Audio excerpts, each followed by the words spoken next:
Keuangan belum merilis APBN kita, padahal biasanya kan setiap bulan Kementerian Keuangan selalu merilisnya. Ini saya membaca di Kompas ya, juru bicara Kementerian Keuangan ketika ditanya, dia menyatakan belum tahu kapan akan dirilis. Ada apa ini? Memang itu hanya pertanyaan kecil. Mengapa laporan kinerja APBN kita itu dari bulan Januari belum tersedia lagi itu? Hal yang sebetulnya standar setiap bulan pemerintah melaporkan penggunaan dana APBN kita, dari mana pendapatan, berapa keluar, dipakai apa aja tuh, kondisi terakhir seperti apa. Kan itu sama seperti keluarga melaporkan pada saatnya dapurnya masih berasap apa enggak, kira-kira begitu poinnya. Tetapi hal yang rutin itu begitu terhalang atau tertunda, orang bertanya-tanya tuh, mengapa tidak ada laporan? Bagaimana bisnis atau pelaku usaha membuat proyeksi kalau fakta dan data real keadaan ekonomi kita tidak dia bisa peroleh informasinya.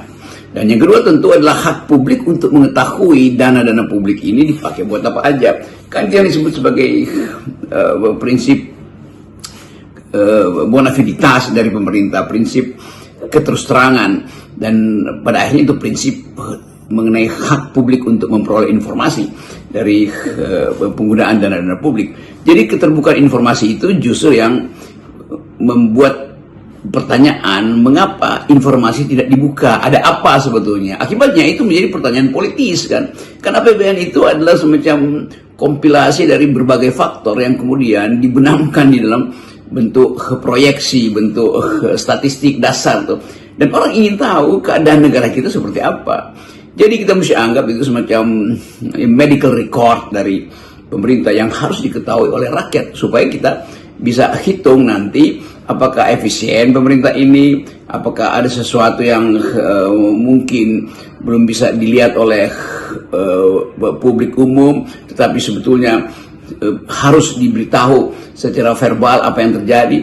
Jadi semua pertanyaan tentang mengapa data APBN Januari itu sampai bulan Maret belum bisa dipublikasikan, itu pertanyaan politis akhirnya, bukan sekedar pertanyaan teknis, ya belum dicetak atau internetnya mati atau ada perbaikan segala macam. Tetapi mengapa itu ditunda, itu jadi pertanyaan yang kadang-kala menyulut pertanyaan berikutnya tuh. Apa ada pemerintah menyembunyikan data?